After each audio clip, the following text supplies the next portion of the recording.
Ассаламу алейкум туғандар, қандайсыздар? Назарыңыздарда қайырдан эле базар жоқ каналы. Бүгін сіздерге туғандар 2 гектар 64 соток болған айдоо жер көргөзмөкчүмүн. Болгондо дагы мындай чоң объезднойдун жээгинде жайгашкан.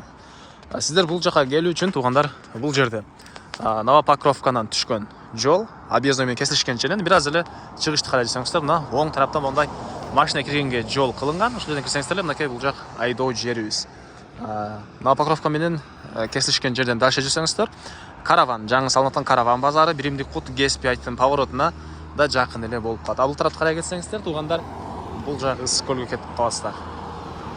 Негизинен бул жолдо эле жакын каралыкта түндүк түштүк жолу болуп калышы уже болот. Буюрса тугандар, себеп дегенде уже Жалал Абад тарапка түз ысык көл менен нарындан айланып өткөн жол бүтөйүн деп калган учуру көпчүлүгүңүздөр эле көрүп жүрөсүздөр жаңылыктардан.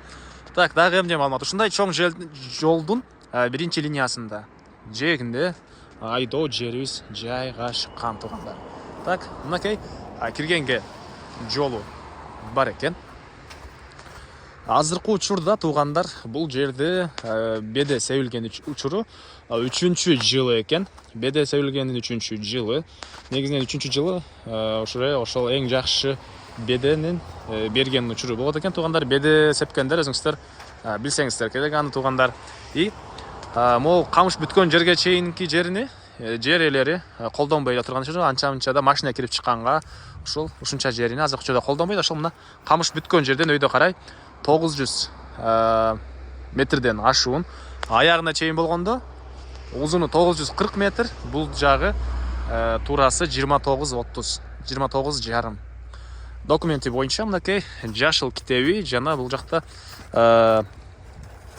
ушулда жана башка керектүү документтери бар экен. Мынакей тугандар, жашыл китеби бар.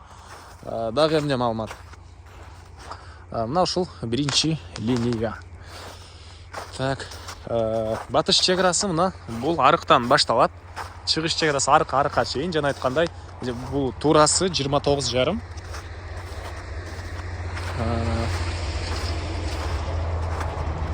Бул жол менен түз чыксаңыздар тугандар, сиздер Новопокровка жака бара аласыздар. И объезднойдун жээги негизинен Дордой тараптан бери карай жеңил конструкция менен помещенияларды салып, азыркы учурда бир ишкерлик кылгандар деле бар. Негизинен акындык менен бул жакта эле Бишкек Ош жолу болсо, бул тарапка деле анча-мынча ушундай жеңил конструкция менен бир ишкерлик кылгандар деле болсо керек негизинен.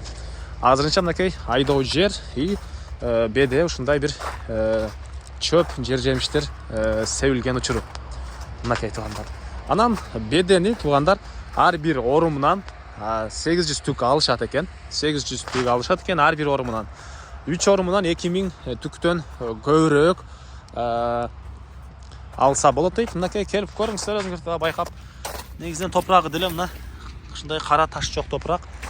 Тегиз жер, арыктан суу ичет. Айдоо жер арыктан суу ичет.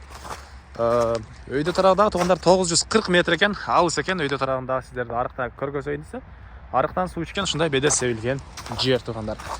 Дагы айтылбаган эмне маалыматы калды? Негизинен бардык эле маалыматтарды бердим окшойт, Азыр бир буякта жазып алам, мен бир карап коеюн, анча-мынча маалымат калган болсо дагы ээлеринен сурап билсеңиздер болот тугандар. Туш тарабында, бул жагы Новопокровканын туш тарабы деп билсеңиздер болот. Бери батышты карай жүрсөңүздөр, караван ГС5-тын повороту, андан кийин Дордой болуп кете берет. Баасы $28,000 сурап атыптыр азыркы учурда айдоо жер ээлери. Акча керек экен тугандар, ошого байланыштуу сатып аткан учуру. Байланышыңыздар, дагы маалыматын алыңыздар, содалашыңыздар, дагы содалашуу арзандатуу болот. Ээсинин номери экранында жана описанияда ээси тел деп жазылып турат тугандар. Лайктап басыңыздар.